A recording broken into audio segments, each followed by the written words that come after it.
Fala galera, bem-vindos ao 433 Futecast, o seu podcast de futebol. Eu sou o Pedro Duarte e estou sempre debatendo os assuntos do mundo do futebol com ele, Pablo Faria. Fala aí, galera. É isso aí, pessoal. Bom, no episódio de hoje, mais um episódio do nosso 433 Futecast, aqui do nosso amado podcast de futebol. No episódio 30, nós vamos analisar aí a trajetória do técnico Tite durante os seus 5 anos de seleção brasileira. Tite está completando 5 anos à frente da seleção brasileira. Passou muito rápido, é verdade. E além disso, outro assunto aqui, como é de prática, que nós vamos debater aqui nesse episódio de hoje, nós vamos falar aí dessa decisão um pouco polêmica, digamos assim, por parte da UEFA, em que a UEFA anunciou o fim do gol qualificado, o famoso gol fora nas competições europeias, como a Champions League, Liga Europa e provavelmente na próxima Euro. Também vai estar em vigor essa regra. Bom, mas isso fica só lá para depois, lá mais perto para o final do episódio. Bom, Pablo, antes de nós começarmos, de eu colocar a primeira pergunta aqui na mesa para a gente poder debater, já deu rolar a bola para você, eu vou entrar primeiro nos números do Tite, aqui porque é importante a gente falar até com a propriedade para depois começar a discutir o trabalho do Tite nesses 5 anos de seleção brasileira. Bom, os números do Tite. O Tite, atualmente, ele tem um aproveitamento de 81%, sendo que em pelo menos 15 jogos consecutivos ele já conseguiu esse aproveitamento de 81%. Mas no total ele tem 57 jogos, 43 vitórias, 10 empates e apenas 4 derrotas. É de fato um bom aproveitamento e quem olha assim, não conhecendo muito profundamente assim a maneira que o Tite está jogando e tal, vê um bom aproveitamento e vê com bons olhos esses números. Mas às vezes os números não importam, às vezes só os números não são suficientes para demonstrar que é um bom trabalho ou não. E outros fatores importantes também nesses números do Tite são ele possui a menor média de gols sofridos, 0,35 gol por jogo, e melhor saldo de gols, 1,84 por jogo. Então assim, Pablo, são importantes números que eu trouxe aqui para a gente poder debater sobre esses 5 anos de trabalho do Tite na seleção. Já tem assim perto de quase chegando a 60 jogos. São bons números e eu já abro aqui esse episódio já com a primeira pergunta na mesa para a gente debater. Eu rolo a bola agora para você. O saldo de Tite, Pablo, a gente pode falar que o saldo do Tite na seleção é positivo nesses 5 anos? Ele conseguiu meio que transformar a seleção brasileira, deixar a seleção brasileira jogando um bom futebol? Cara, com certeza é positivo. Até porque o aproveitamento dele é de 81%. A gente não tem como dizer que não. Só que, você pegar todos esses jogos aí que o Tite fez, a maioria foram com seleções sul-americanas. E a gente sabe que das seleções sul-americanas, tirando a Argentina, Uruguai, Brasil e Colômbia, as outras seleções estão muito abaixo. Enquanto na Europa, as seleções, apesar de estar abaixo, algumas seleções, elas são parelhas pelo sentido tático, pelos jogadores, por a maioria dos jogadores jogarem em campeonatos europeus. Enfim, tem tudo isso que levar em conta.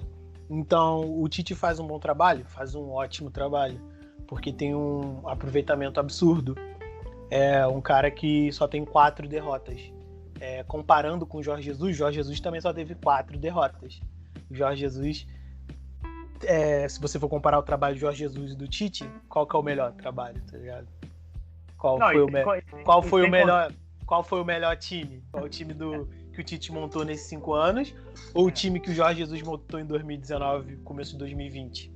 Então, eu acho que a gente tem que ver isso com um bom aproveitamento e com um asterisco assim no alto, porque o parâmetro é 8. A gente sabe que o Brasil é a melhor seleção da América, disparado. Agora, você vê o Brasil jogando esse futebol do Tite, dando de frente com alguma seleção europeia? A gente viu na Copa do Mundo aí. O que aconteceu na Copa do Mundo da Rússia? A gente viu aí que o Brasil não deu dentro com a Bélgica. E daria dentro com a Inglaterra? A gente viu também que teve um amistoso. O Brasil empatou com os reservas da Inglaterra. Então, assim, o que eu reclamo do Tite é o seguinte, é um cara que ele veste a camisa mesmo do técnico brasileiro em questão de resultado. É um cara que tem bastante resultado e mostra pouco e tem pouco futebol e ideias apresentadas. A gente vê aí umas maluquices que ele tenta fazer que até agora eu não entendi, cara. O Gabriel Jesus não fez um gol. E se a gente for contar aí jogos aí que o Gabriel Jesus não fez gol, ele não faz gol desde a Copa América passada, irmão. Eu acho. Posso estar errado. Pode ter feito em amistoso, não sei. Mas ele tá botando o Gabriel Jesus pra marcar lateral, cara. É um cara, tá botando o outro ponta também pra marcar lateral, o Cebolinha quando entra. O Richarlison só não marca lateral porque o Richarlison é um cara bastante agudo e é um cara que já no Everton já tinha essa característica aí de ajudar um pouquinho mais na marcação, mas é um cara que vai pro lado, né? Ele puxa pro lado, vai pro lado até tentar fazer o gol, porque ele tem até umas características de centroavante. Então a gente vê aí o Richarlison tentando dar uma movimentada melhor, fazendo os gols de centroavante também quando é preciso e tal. A maioria dos gols do Brasil quem faz ou é o Neymar, ou é alguém em bola parada, ou o zagueiro, ou o próprio Casemiro aí, que faz uns gols de cabeça também, de bola levantada. E não dá pra entender, porque você viu os primeiros jogos do Brasil, ele botou o Paquetá de ponta direita, sendo que o Paquetá, a posição que ele rendeu mais foi no meio, no Flamengo, jogando de armador, e no Lyon ele tá jogando muito, meio aquele médio central mais pra armador. E o cara botou o cara na ponta direita, não rendeu. Segundo tempo, botou o cara pro meio. Parece também, desculpa te cortar, parece também que ele não tem, assim, firmeza nas convicções dele. Uma partida, esse negócio também do Tite, que me irrita muito, é meritocracia, mas depois eu entro em mais detalhes sobre isso. Pode continuar, Papo. Aí ele botou, segundo tempo, eu não sei, acho que ele tirou o Fred, se eu não me engano. E botou o Paquetá. Tirou o Fred, deixou o Casemiro de volante, botou o Paquetá ali mais de médio centro para armador. E o jogo fluiu, mano. O Brasil conseguiu fazer os gols ali depois disso. O Paquetá foi o melhor jogador do Brasil, junto com o Neymar, na primeira e na segunda partida da seleção brasileira. E o cara não voltou pro time. É isso, cara, né? Não dá pra entender. Tem algumas coisas que... Assim, ele tá, tipo... Meu time é o Manchester United na Europa. Eu acompanho o Manchester United. O Fred fez uma ótima temporada. Só que o Fred não joga desse jeito que ele tá jogando na seleção. Essa que é a questão. O Fred ainda tá jogando bem, por incrível que pareça, na seleção. Só que ele não vai ser aquele cara que vai armar. Ele não vai ser um Renato Augusto. Ele não é um Paulinho. E não é esse cara. O Paquetá talvez pode ser por algumas características semelhantes. Tanto é que abriu o jogo. Foi um bom jogador. O cara não põe o cara pra jogar, mano. Me entra na cabeça um negócio desse, cara. Insistir com o Danilo na lateral direita, sendo que ele já chamou o Emerson, não sei porque o Emerson não jogou. Cara, o rodízio de goleiro, pra mim, dane-se, tá ligado? O Ederson e o Alisson ali tem o mesmo nível. O Everton, pra mim, tá um nível mais abaixo, mas é o melhor goleiro do Brasil. Então, tipo, tanto faz. Na zaga ali, em questão dos zagueiros também, eu acho que são muito bons zagueiros, então não faz muita diferença. Lateral esquerdo, eu preferiria o Alex Telles do que o Alexandre. Talvez eu escalaria, convocaria o Alexandre, cara. Eu não consigo gostar do Alexandre. Eu também não curto muito não, mas convocou, né? Fazer o quê? Então eu acho que eu tentaria ali o Lodge ou o Alexandre mesmo. Na lateral direita eu ia com o Emerson, porque não tem outro. Daniel Alves não tá convocado, então não tem outro. Irmão, não tem outro. Fala um nome, não tem. Não tem. Os três lateral direito que o Brasil tem pra levar pra Copa hoje é o Danilo, o Daniel Alves e o Emerson. E se você quiser chorar muito, chama o Rafinha do Grêmio. Verdade. E não tem outro. Não tem. Aí tu fica insistindo com o pior. Com o Danilo, exatamente. E tipo assim, eu nem acho o Danilo ruim. Ele só é pior do que os caras que ele poderia ter convocado ou tá jogando na lateral direita, tá ligado? É verdade. E, tipo assim, quando eu digo que o Danilo não é ruim, é questão que ele é bom jogador, tá ligado? Não quer dizer, eu também não acho que ele é pra ser titular da Juventus ou titular dos times onde ele passou, não. Ele só passou por timaça, hein? A gente falava do Douglas aí que tinha um empresário bom, o Danilo. Empresário do Danilo é sinistro, cara. O empresário do Danilo, Real Madrid, Manchester City, Juventus. Isso. O empresário dele é bom, hein? Em questão do ataque, cara. Mano, não dá, cara. Tem que ser Neymar e Gabigol o ataque. A questão de levar o Gabigol é muito pela fase do Gabigol, lógico, mas pela mídia ficar enchendo o saco e também pela torcida do Flamengo ficar enchendo o saco. Porque o cara não joga, mano. Também outro que não joga também, não tem sequência. Ele fica insistindo com o Gabriel Jesus pra marcar lateral, fica insistindo nisso. Aí o Gabriel Jesus, o máximo que faz quando joga bem é cruzar uma bola pra área, pros outros jogadores fazerem gol. Assim, eu já falei aqui, eu não gosto, nunca gostei, e continuo não gostando do estilo Tite de jogar, mano. Eu acho que é um cara que, assim, pra qualquer time de mediano pra bom vai fazer um bom trabalho, porque é um cara bastante seguro, porém não sai disso, tá ligado? Ele fica na segurança, não arrisca. Cara, ele tem um dos jogadores mais talentosos do mundo, cara. Tu tem noção de que, por exemplo, tu pode convocar qualquer jogador brasileiro que tu quiser pra seleção, cara? Qualquer um, mano. Qualquer jogador talentoso que qualquer time aí queira contratar, você pode convocar pra seleção brasileira. Sem pagar nada por isso. E o cara, tipo, assim, não dá, cara. Simplesmente não dá, não gosto do Tite. Tem um aproveitamento muito bom, isso é óbvio, mas é estilo aquele cara que estuda, decora a matéria, mas não entende o que ela significa. Acho que pra mim... Na hora da prática, de aplicar, não aplica da maneira correta. Pra mim isso é o Tite, cara. É um cara totalmente limitado taticamente, porque ele tem uma viseira na cara e não consegue expandir. O time do Brasil só faz gol pra caramba porque tem jogador bom pra cacete. Aí tu vai ver o time do Brasil jogando, mano, é horroroso o futebol que o Brasil apresenta. Eu não gosto. Acho que o Brasil vai pra Copa do Mundo, vai se classificar pro mata-mata? Vai. Talvez chegue nas quartas? Talvez chegue nas semis? Talvez, mas não vai ganhar a Copa com esse futebol, cara. Vai ter que ter muita sorte, vai depender de outros fatores aí das outras seleções também estarem mal. Porque, mano, eu não vejo o Brasil ganhando da França, eu não vejo o Brasil ganhando de Portugal, tá ligado? E não vejo a Bélgica, cara. A Bélgica deu um baile no Brasil na última Copa. É isso, cara. Pra mim, o Tite é isso. É um bom técnico no que ele se propõe a fazer, mas é limitado. Eu acho que tem outros técnicos aí com ideias melhores e que aproveitaria muito melhor o plantel que o Brasil pode oferecer.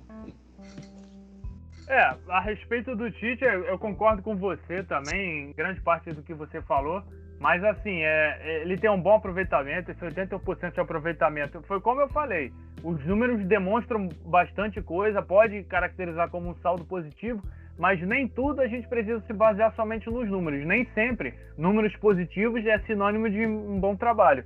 Porque, por exemplo, 81% de aproveitamento, 57 jogos, 43 vitórias, 10 empates e 4 derrotas. Beleza.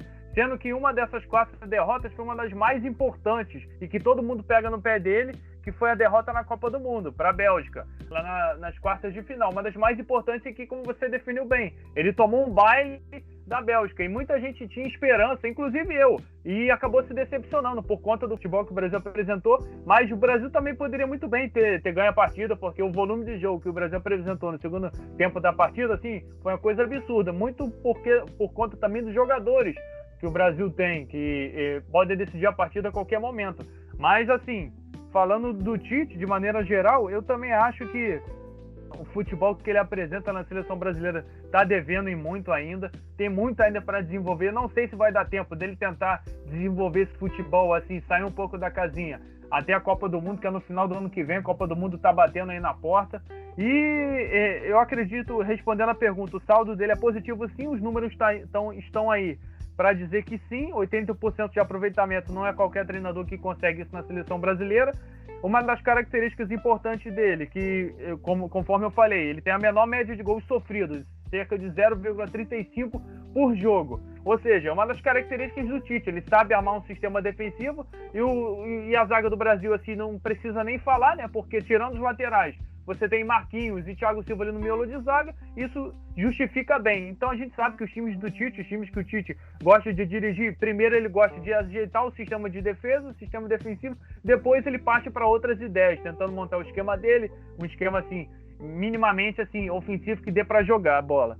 Mas assim, eu não acredito que o Tite conseguiu mudar o nível da seleção, mas eu penso assim primeiro. Quando ele assumiu, a gente tem que ser justo também. Quando ele assumiu lá no início, que ele pegou aquele catado, a verdade era essa. O Brasil estava parecendo um PSG lá do Tuchel. O Brasil estava um catado, porque estava com aquele time do Dunga. O Tite pegou uma herança do Dunga, aquela seleção horrível que foi eliminada pelo Peru na Copa América. Então o Tite assumiu lá nas eliminatórias, conseguiu Isso aí é mérito dele. Ele conseguiu transformar completamente a seleção, deu uma cara para a seleção. A gente já sabe exatamente o que a seleção vai fazer. A seleção meio que ficou mecanizada, mas já tem, a seleção brasileira tem um padrão de jogo. Isso a gente pode afirmar. O futebol que está jogando pode jogar mais, isso é verdade. Tem que jogar mais pelos jogadores que tem, pelo que representa a seleção brasileira. Mas a verdade seja dita, é que a seleção tem um padrão de jogo. A gente sabe o que a seleção vai apresentar em cada partida e o que a seleção vai jogar, de acordo com o seu treinador. Acredito ainda que não consiga mudar o nível da seleção. E para mim o futebol da seleção brasileira ainda que está jogando é muito por conta, como você definiu bem, Pablo, dos jogadores que lá estão, que são jogadores muito bons, que conseguem fazer bastante gols e que muitas das partidas que o Brasil joga não apresenta nem um pouco do que ele pode apresentar no sistema ofensivo dele, porque o Brasil tem jogadores como Richarlison, Neymar, Paquetá lá do meio campo, Gabriel Jesus, e o Tite parece que não consegue extrair o máximo desses jogadores. Esse negócio do Tite tentar fazer com que o Gabriel Jesus marque lateral, aí o Fred jogando da maneira errada, parece que ele não conhece os jogadores que ele está convocando, ele não sabe utilizar da maneira correta, ele não vai conseguir extrair o máximo desses jogadores e fazer esses jogadores renderem na seleção, assim como esses jogadores rendem no clube. O Gabriel Jesus do Manchester City, o Fred no Manchester United. Então, se ele soubesse extrair esses jogadores, extrair o máximo desses jogadores, colocando esses jogadores nas posições corretas, armando um sistema de jogo minimamente ofensivo, a gente não está pedindo nada demais, só que o Brasil jogue de forma ofensiva para explorar o máximo desses jogadores, esses talentos que o Brasil tem. Mas parece que ele bate, você falou bem, ele está batendo no teto e não consegue sair não sei se é por limitação, ou se ele não quer arriscar, ou se ele se apega muito em resultado para demonstrar resultado, que ele está fazendo um bom trabalho, enfim. O balanço que eu faço desses 5 anos assim é um saldo positivo, mas que para mim não enche os meus olhos. O Brasil não apresenta um futebol vistoso, que eu acho que o Tite até já tinha que ter saído antes. A minha visão é essa. Ele até depois da Copa do Mundo, ele já tinha que ter saído, para dar espaço para o treinador, visto o que ele teve um tempo para trabalhar. É verdade, ele teve um tempo para trabalhar até a Copa do Mundo, mas visto que ele apresentou naquele jogo contra a Bélgica, ele tomou um baile. Então a preocupação fica por aí também. Será que o Brasil consegue bater de frente com as principais seleções europeias, aí como você falou, uma França, Portugal, que a gente está vendo que está disputando a Eurocopa, uma Alemanha que está em má fase, mas mesmo em má fase é capaz da Alemanha ganhar do Brasil, porque a gente sabe o potencial que a Alemanha tem também, mas o Brasil hoje em dia está mais pelo talento, porque o Brasil tem padrão de jogo, mas parece que quando o Tite mexe no time, e por sinal, mexe tarde, demora um século para mexer no time do Brasil, e parece que quando ele mexe no time, desorganiza a seleção brasileira inteira. Então decisões duvidosas também, essa é a questão que eu até falei que eu ia entrar em detalhes, essa questão da meritocracia, que é um saco, a questão também das palestras que ele dá após o jogo, ao invés de tentar comunicar o básico possível para saber o que o torcedor quer entender, o torcedor não quer que ele fique dando palestra lá, falando dos externos, não sei o que, falando daquele titez, aquele troço insuportável que ele faz nas entrevistas coletivas, tentando explicar, dando aula de filosofia, o cacete a quatro.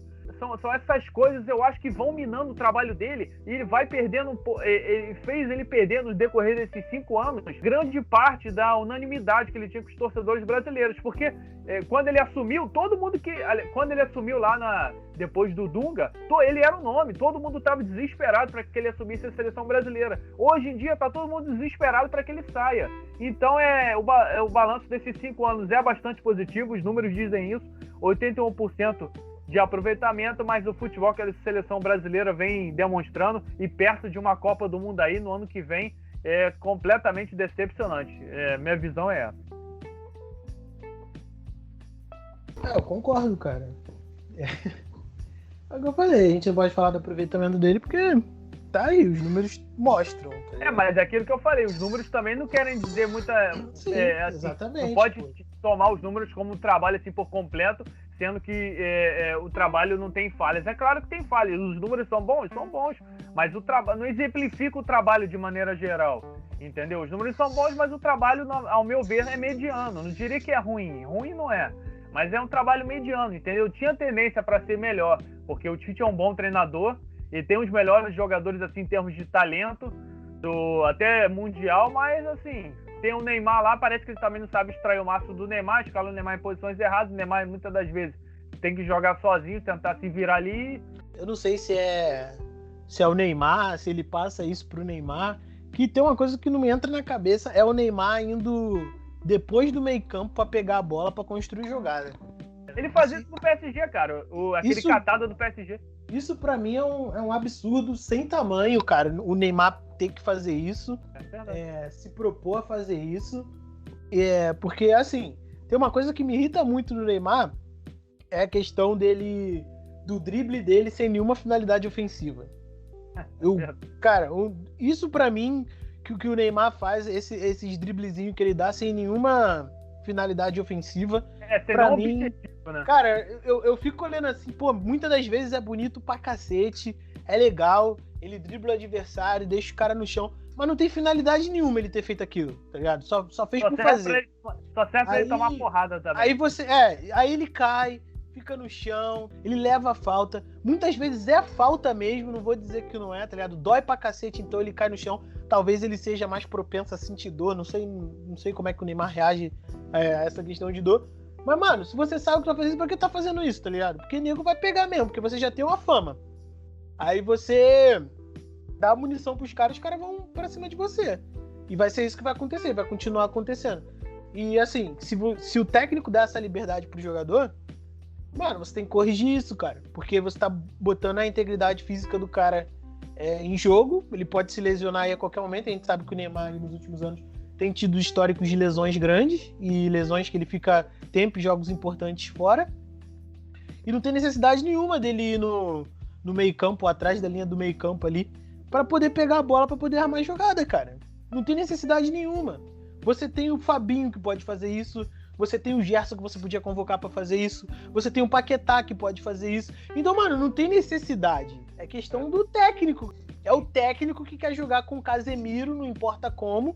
Beleza, você quer jogar com o Casemiro? Joga com o Casemiro. Mas põe alguém ali pra poder cadenciar esse jogo, cara. Porque como é que o Tite joga hoje? Hoje o Tite joga com 2 volantes, 2 pontas e, em tese, 2 atacantes. Ele meio que faz a formação que o Jorge Jesus fazia em 2019. Porque o Arrascaeta, na verdade, não é um ponta, é um cara que fica mais pro meio. E o qual é o nome dele? O Bruno Henrique era o cara que vinha mais pra ponta ali e ficava mesclando de um lado pro outro. O Neymar, no caso, seria esse Arrascaeta. Assim, o Neymar como armador, ele é um puta armador. Ele é um ótimo armador. Porque ele é o Neymar. Mas o Neymar como um ponta, um atacante, é o Neymar Prime, cara. É onde ele foi 3º melhor do mundo, 2º melhor do mundo no Barcelona, tá ligado? Pra mim isso não tem cabimento. Não tem, mano. Isso daí é o técnico que tem que falar com ele, ó. Você é melhor aqui. Eu quero você aqui porque você que vai finalizar a jogada pra mim. A bola vai vir no teu pé. Você vai ter toda essa área aqui do ataque pra fazer o que você quiser, mano. Rabisca aí, dribla sem sentido aí, do jeito que você quiser. Mas tenta alguma coisa aí, mano. Não é, tipo, ir pro meio campo pra dar balãozinho nos outros, tentar dar drible nos outros no meio campo e levar falta, machucar a perna. A gente viu aí também, cara, que teve partidas na Copa América que o Neymar jogou uma barbaridade, cara. Até mesmo nessa função de armador, ele jogou muito a bola. Sim, porque ele é o Neymar, cara. Mas a função que ele mais rende é no ataque, mano. Sempre foi. Sempre vai ser. Aí, pô, não dá, cara. Eu fico de cara com esses técnicos, assim, que tem o melhor jogador nas mãos.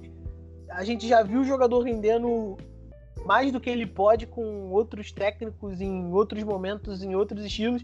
E o cara insiste em fazer isso porque é o estilo de jogo dele. Ele é metódico daquele jeito. Que tá aí pra isso, cara. Mano, não dá, cara. Simplesmente assim com a outra. Mano, Sancho e Rashford, né? O Tite é amplamente superior. É até um crime comparar o Tite com o Southgate, porque é claro que aqui o assunto é o Tite, mas cara, tem um monte de treinador assim aí ao redor do mundo, entendeu? Que é realmente complicado. Mas assim, o trabalho do Tite é mediano, como eu falei. Não dá pra dizer que é bom, porque eu não considero bom, porque ele não apresenta um futebol assim que o Brasil poderia demonstrar. E como você falou, o Neymar ele joga tanta bola que ele consegue se virar no meio campo mesmo estando assim na posição errada. Bom, Pablo, eu vou colocar aqui mais uma pergunta para a gente poder debater, que o assunto aqui tá bom, estamos on fire aqui falando do Tite. o que será? Você até já falou que ele não vai ganhar a Copa de 2022, beleza. Eu até concordo com você. Não. Eu não falei que ele não vai ganhar. Eu falei que ele pode ter a sorte e ganhar, tá ligado? Na minha opinião, ele não ganha, porque eu não vejo ele vencendo de uma França, ele vencendo de Portugal, sei lá, de uma Bélgica bem arrumada. Eu não vejo ele vencendo esses times. Porque a gente viu Cara, ele teve dificuldades com as seleções do grupo. Ele teve dificuldades com a seleção do Shaqiri. É a Suíça. E, cara, tu tem noção disso, cara? Tipo... o cara teve... Se eu não me engano, foi o México também, que ele teve dificuldades com o México. As oitavas de final foi com o México. Tem noção disso?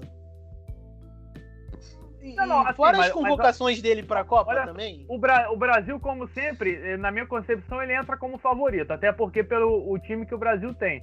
O Brasil em todas as Copas entra como favorito. Mas entrar como favorito e jogar como favorito é outra história. Entendeu? É um negócio completamente diferente. Agora, voltando aqui rapidinho para a pergunta. Você falou assim que, na sua opinião, não ganha por conta dessas seleções. Exatamente. A gente depois vai entrar nisso aí em mais detalhes. O que o Brasil precisa, então, para fazer numa suposição? O que o Brasil, o Tite, precisaria fazer, se é que dá tempo, até 2022, para ele ganhar essa Copa? O que ele será que precisa fazer, assim, tentar aprender com os erros de 2018 para não repetir o que ele repetiu em todas as fases, desde a fase de grupos até a eliminação contra a Bélgica em 2018? O que será que o Tite, e principalmente a seleção brasileira, precisa fazer para tentar ganhar essa Copa de 2022? Porque, para efeito de dados aqui, um fato importante, se o Brasil não ganhar a Copa de 2022, vai passar para mais de 20 anos sem ganhar uma Copa do Mundo. E um Brasil, uma seleção que é pentacampeão mundial, eu acho que não pode ficar esse tempo todo sem ganhar um Mundial. Porque isso para mim é inconcebível. Cara, o que ele precisa fazer, ele não vai ter tempo. O que ele precisava fazer era montar um time que você vê assim e fala, pô, vai ganhar hoje, tá ligado? Tipo a França. A França hoje. Põe ela contra qualquer seleção, tu fala que ganha hoje. Deu uma bobeada ali contra a Hungria, né? Mas beleza. Porque é a França. É porque é a França. Agora o Brasil, do jeito que o Brasil joga, você falaria que o Brasil ganharia, sei lá, Portugal hoje? Não, mas... Falaria que o Brasil ganharia a Bélgica? Eu poderia falar até que ganharia pelo talento individual, não pelo grupo, pelo coletivo, entendeu? Sim, cara, mas aí vai pra aquela questão de você ver o Brasil jogando, não é um futebol que vai fazer você ganhar um mata-mata, tá ligado?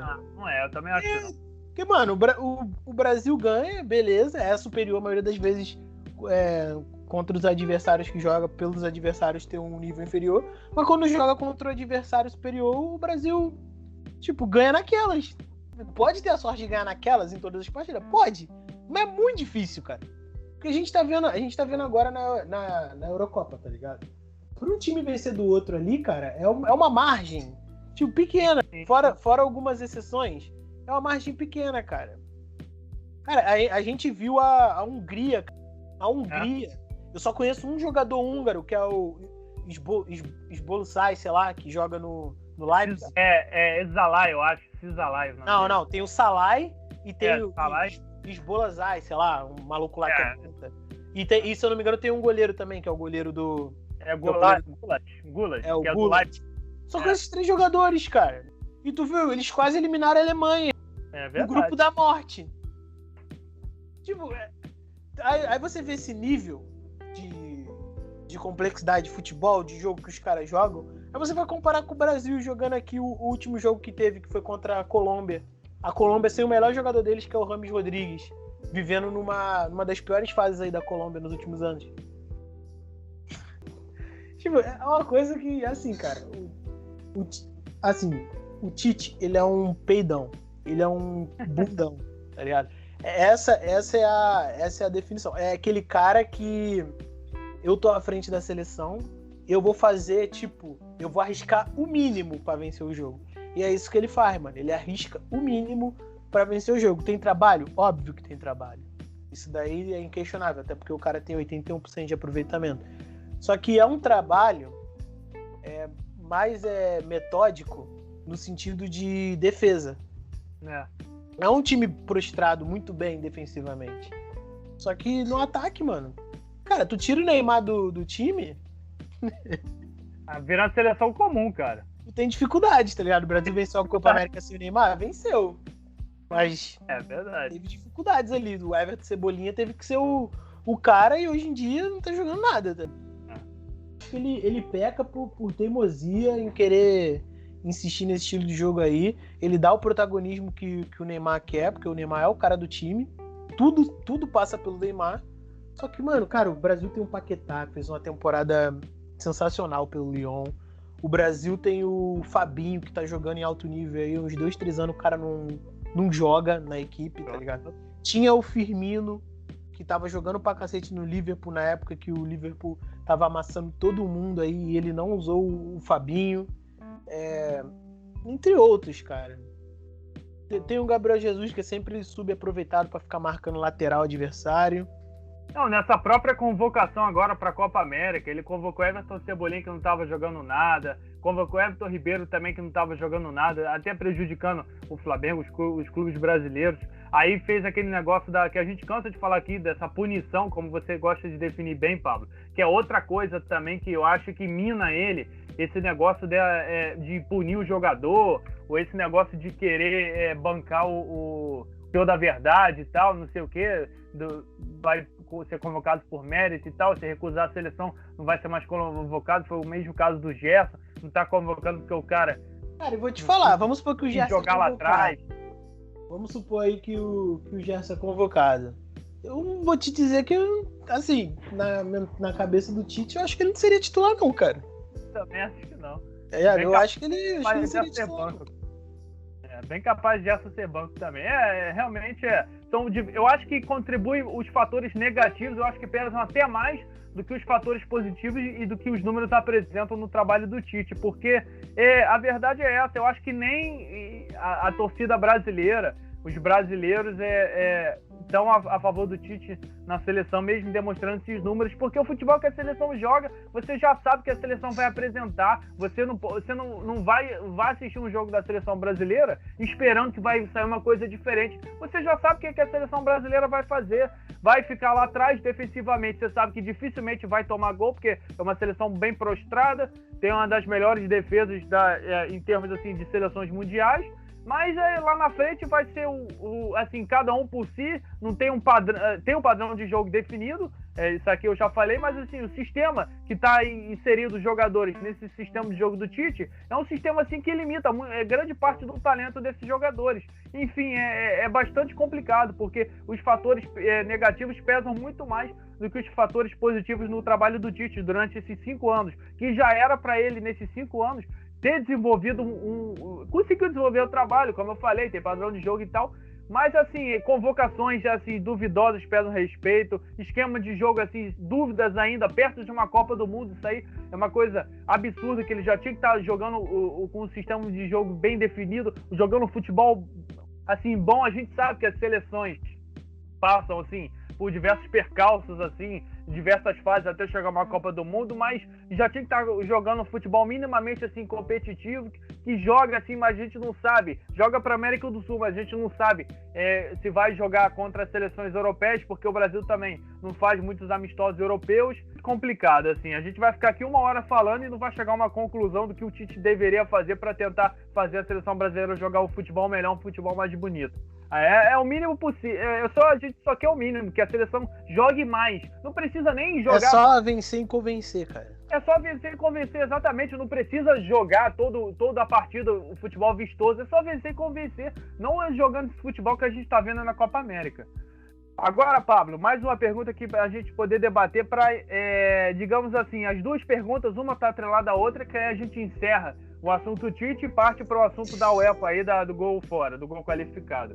O Tite, Pablo, pode dizer que o Tite é realmente o melhor treinador do Brasil, por isso que ele está na seleção brasileira, e se ele saísse, ele sairia por conta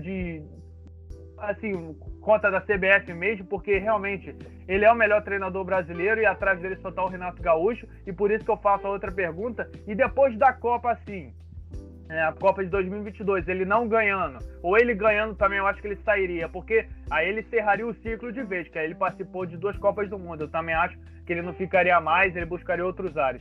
depois da Copa do Mundo, assim, quem assumiria? O Renato Gaúcho aí tá na fila? Ou antes disso o Renato Gaúcho assumiu outro clube e assim, digamos que não tá nem aí pra seleção?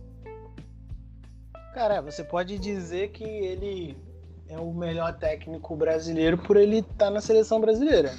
Mas o melhor técnico brasileiro hoje em atividade, na minha opinião, tem que ser o Rogério Ceni, porque é o atual campeão do Campeonato Brasileiro, ganhou a Supercopa do Brasil, ganhou o Campeonato Carioca. É um cara que tem poucos jogos aí, já tem 3 títulos. Tá vindo forte aí para esse Campeonato Brasileiro. Fez um bom trabalho no Fortaleza, né? Fez um ótimo trabalho no Fortaleza. É o maior técnico que o Fortaleza já teve.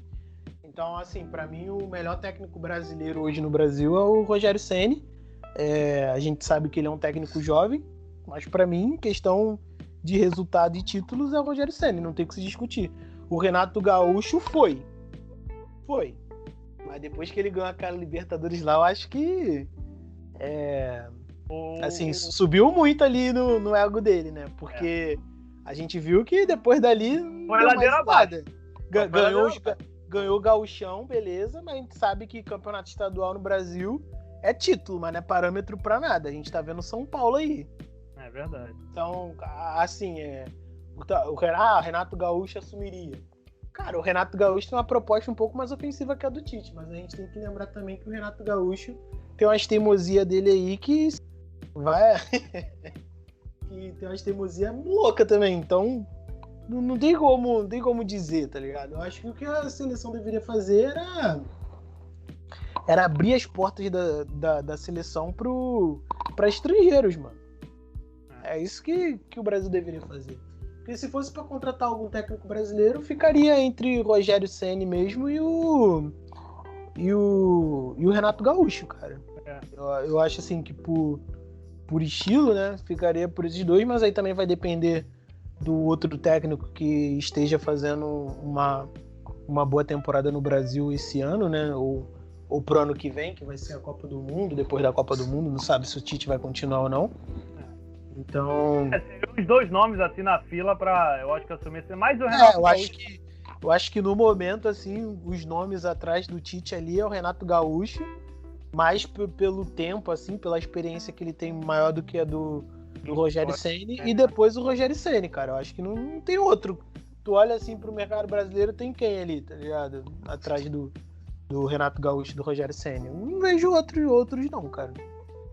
A questão também que você falou aí do treinador estrangeiro é que provavelmente a seleção brasileira passaria por um corporativismo assim, por parte dos treinadores brasileiros, que iriam falar que é inaceitável o Brasil ter um treinador estrangeiro, por conta que o Brasil tem excelentes treinadores brasileiros. Cara, isso entendeu?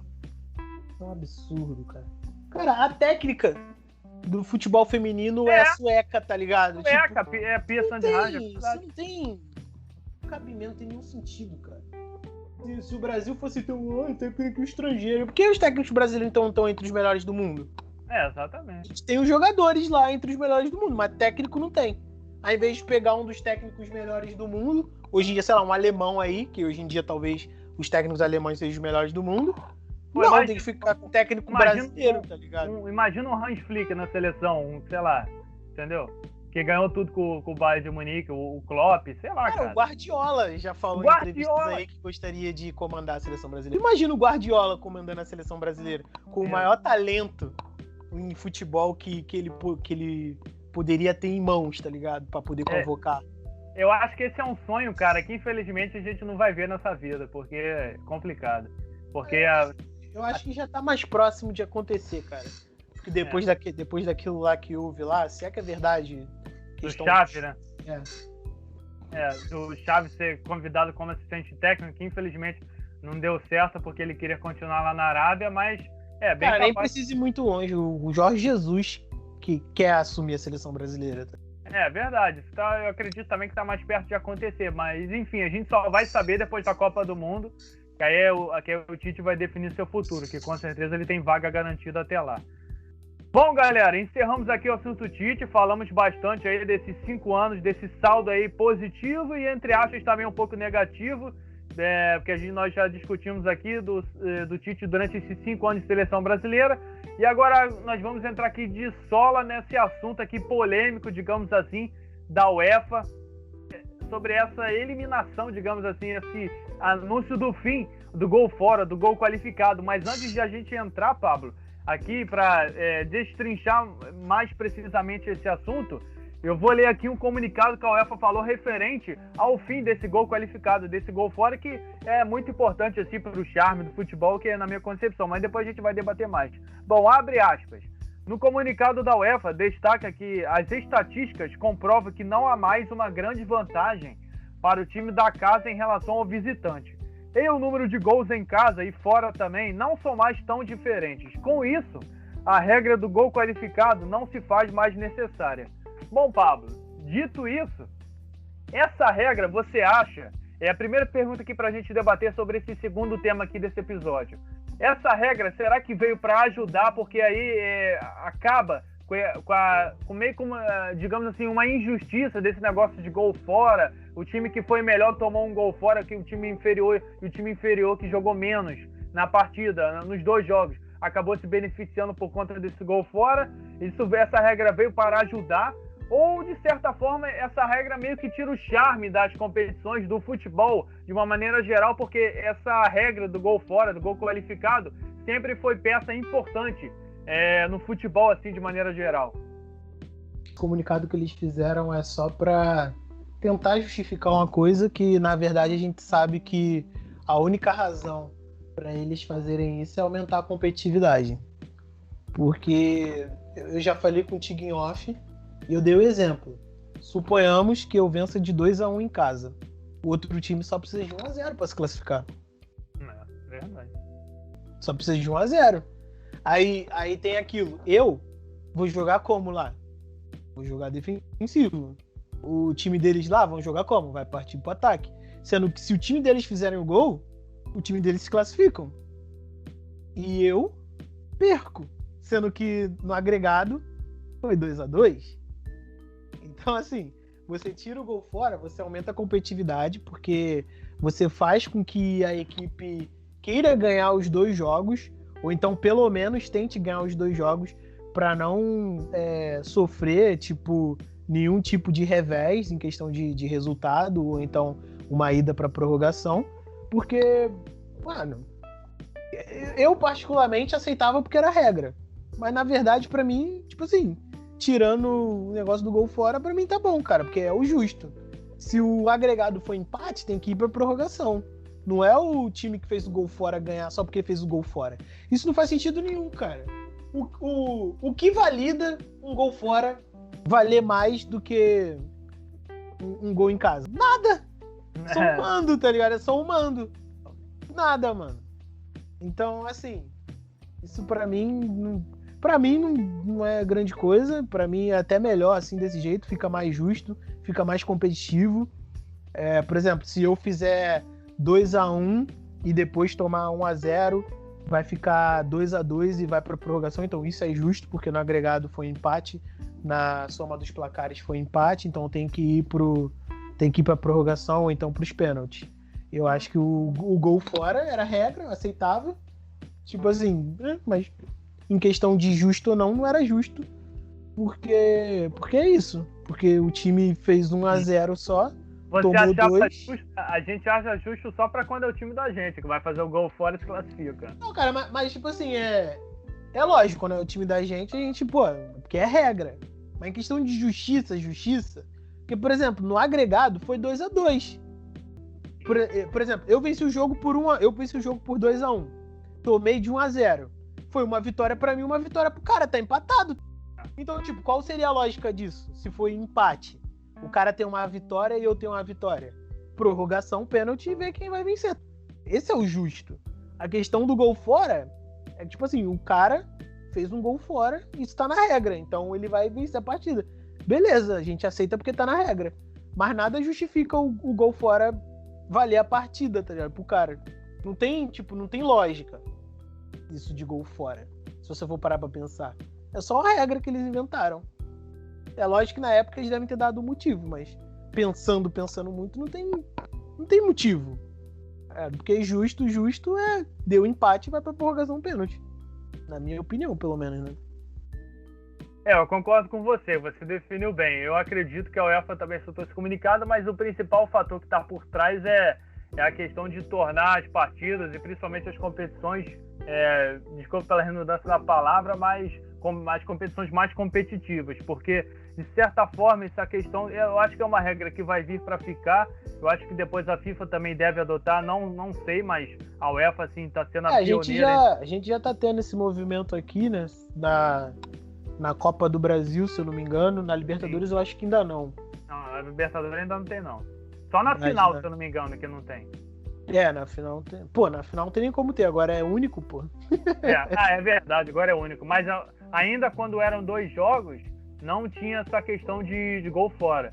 Aí a final eram os 2 jogos, aí era pelo saldo das partidas. Mas assim, eu acredito que essa regra vai vir para ficar. Eu acho que ajuda assim e torna o futebol mais competitivo, porque de certa forma, como eu falei, o time que está melhor, jogou o melhor futebol nas 2 partidas, digamos assim, aí toma um gol fora no placar agregado e é eliminado por conta disso, sendo que o outro time foi imensamente inferior e não jogou absolutamente nada e se vale do gol fora para se classificar, aí muda a estratégia de acordo com a partida, faz um gol fora, joga todo atrás e o espetáculo, a partida em si, o futebol jogado fica até feio, de maneira geral. Agora, Paulo, uma outra pergunta aqui para a gente poder debater, eu acredito que sim, já até respondendo essa pergunta, mas será que isso não pode desgastar, essa regra não pode desgastar os jogadores mais ainda por conta que as partidas teriam no empate entre dois clubes, entre os 2 times, uma prorrogação em pênaltis?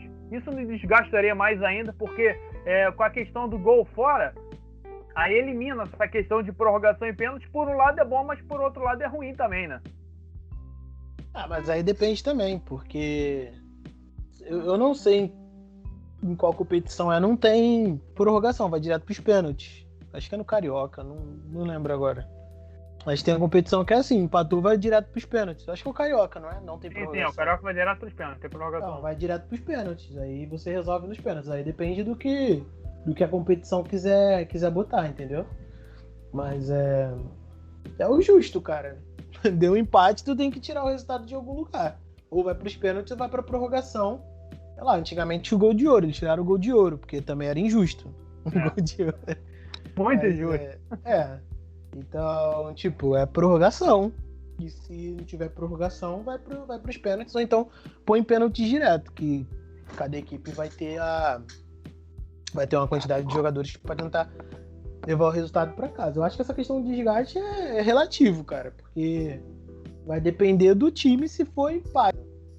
Se o time jogou o futebol para vencer sem precisar levar para prorrogação, ele vai vencer, tá ligado? Eu acho que isso daí em questão de desgaste, vai ser um desgaste natural de jogo que já teria jogando em qualquer partida. Não vejo por que teria mais desgaste, mas, enfim.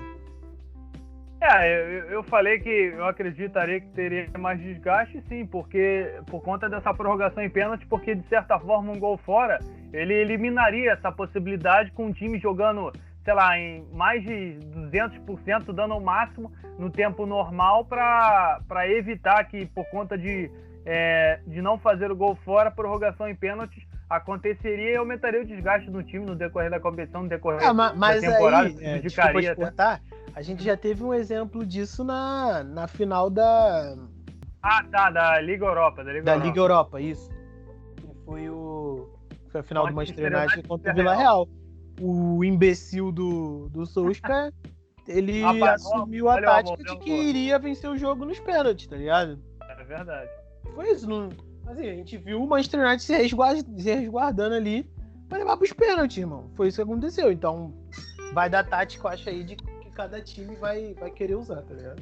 Vai dar estratégia de que cada treinador e cada time vai querer usar de acordo com a partida e como a partida vai se apresentar. E pode ter certeza que com essa abolição dessa regra, provavelmente os times que jogavam por um gol fora, principalmente os times de menor investimento, vão mudar as estratégias para jogar com os outros times grandes. Então vai ser legal de acompanhar como os times vão se comportar, principalmente os times de menor investimento, agora que a UEFA anunciou o fim do gol qualificado, que é o famoso gol fora que a gente conhece.